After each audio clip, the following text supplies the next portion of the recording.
So the atomic number is symbolized by Z, and it refers to the number of protons in a nucleus. And you can find the atomic number on the periodic table, so we're going to talk about hydrogen in this video. So for hydrogen, hydrogen's atomic number is 1, so it's right here. So there's 1 proton in the nucleus of a hydrogen atom. In a neutral atom, the number of protons is equal to the number of electrons, because in a neutral atom there's no overall charge, and the positive charges of the protons completely balance with the negative charges of the electrons. So let's go ahead and draw an atom of hydrogen. So we know the atomic number of hydrogen is 1, so there's 1 proton in the nucleus. So there's my 1 proton in the nucleus. And we're talking about a neutral hydrogen atom, so there's 1 electron. I'm going to draw that 1 electron somewhere outside the nucleus, and I'm going to use the oversimplified Bohr model, right? So this isn't actually what an atom looks like, but it's a very simple view that helps you get started. So this is one version of hydrogen. So this is one isotope of hydrogen. So this is called protium. So let me go ahead and write that here. So this is protium. And let's talk about isotopes. An isotope, isotopes are atoms of a single element. So we're talking about hydrogen here that have that differ in the number of neutrons in their nuclei. And so let's talk about the next isotope of hydrogen. So this is called deuterium. So let me go ahead and write deuterium here.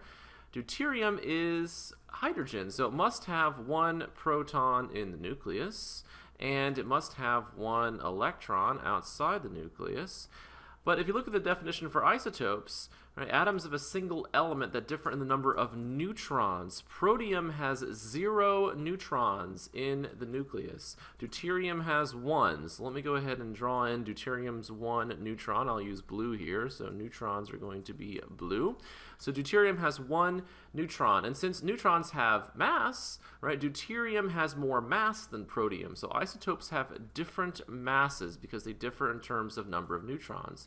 Notice, though, that they have the same atomic number. They have the same number of protons in the nucleus, right? It's 1 proton in the nucleus. And that's important because if you change the number of protons, you're changing the element. And that's not what we're doing here. We're talking about atoms of a single element. Deuterium is still hydrogen. It's an isotope. And finally, our last isotope, which is tritium. So tritium has 1 proton in the nucleus, right? 1 electron outside the nucleus. So we draw that in here. And it must differ in terms of number of neutrons. So tritium has 2 neutrons. So I'm going to go ahead and draw the 2 neutrons here in the nucleus. And so those are the isotopes of hydrogen. So how do we distinguish between the different isotopes?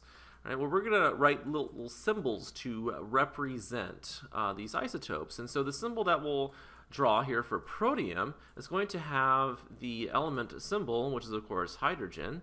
And then down here, we're going to write the atomic number. So the subscript is the atomic number, which is 1, because there's 1 proton in the nucleus. And then for the superscript, we're going to write in the mass number. So let me move down here so we can look at the definition for the mass number. The mass number is the combined number of protons and neutrons in a nucleus. So it's protons and neutrons, and it's symbolized by A. So A is the mass number, which is equal to the number of protons. That's the atomic number, which we symbolize by Z. Right, plus the number of neutrons. So A is equal to Z plus N. And for protium, let's look at protium here, right? So in the nucleus, there's only 1 proton and 0 neutrons. So 1 plus 0 gives us a mass number of 1. And I'll use red here for mass number so we can distinguish. Right, so mass number is red, and let me use a different color here for the atomic number. Let me use magenta here. So the subscript, right, is the atomic number, and that's Z, and the superscript is the mass number, and that's A.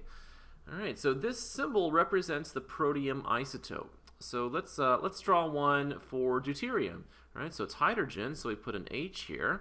there's still one proton in the nucleus, right? One proton in the nucleus, so we put an atomic number of 1. The mass number is a superscript. It's the combined number of protons and neutrons. So we look in the nucleus here, there's one proton and one neutron. So 1 plus 1 is equal to 2. So we put a 2 here for the superscript. And finally for tritium, it's still hydrogen, so we put hydrogen here. All right, there's one proton in the nucleus, atomic number of 1, so we put a 1 here. And then the combined number of protons and neutrons, that would be 3, right? So 1 proton plus 2 neutrons gives us 3. So there's the symbol for tritium. So here are the isotopes of hydrogen, and using these symbols allows us to differentiate between them.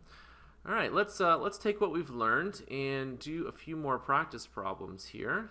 All right, so let's look at a symbol for carbon. So here we have carbon with subscript 6, superscript 12. All right, and if we want to know how many protons, electrons, and neutrons there are, so let's first think about protons. Well, we know that the subscript is the atomic number, and the atomic number is equal to the number of protons. So there are 6 protons in this atom of carbon.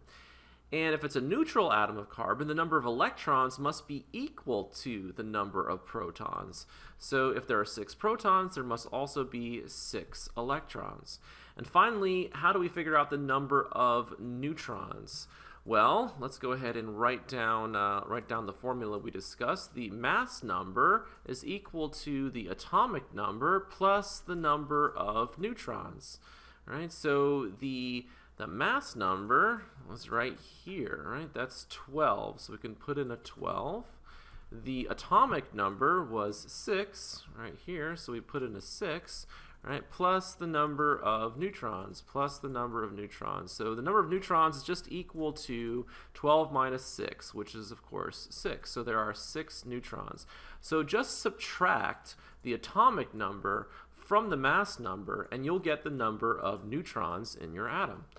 All right, let's do another one. So this is carbon, and this time we have a superscript of 13. Right, so the atomic number doesn't change when you're talking about an isotope. Right? If you change the atomic number, you change the element. So there's still 6 protons in the nucleus of this atom.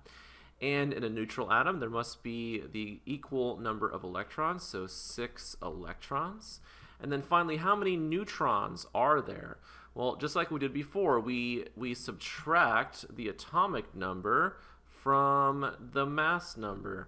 Right, so we just have to do 13 minus 6 to figure out the number of neutrons. So 13 minus 6 is, of course, 7. So there are 7 neutrons in this atom. All right, another way to represent isotopes, let's say we wanted to represent this isotope in a different way. Sometimes you'll see it where you write the name of the element, so this is carbon, and then you put a hyphen here, and then you put the mass number. So carbon hyphen 13 refers to this isotope of carbon, and this is called hyphen notation. So let me go ahead and write this hyphen notation. All right, let's do one more example here. Let's do one that looks a little bit scarier. So let's do uranium, right? So U is uranium. The atomic number of uranium is 92. The mass number for this isotope is 235. So how many protons, electrons, and neutrons in this atom of uranium? All right, so once again, for protons, we look at the atomic number. That's 92, so there must be 92 protons. In a neutral atom, the number of electrons is equal to the number of protons, so there are 92 electrons. And then finally, to figure out the number of neutrons, right, we subtract this number from the mass number. So we just need to do 235 minus 92, and that gives us 143. All right, so there are 143 neutrons.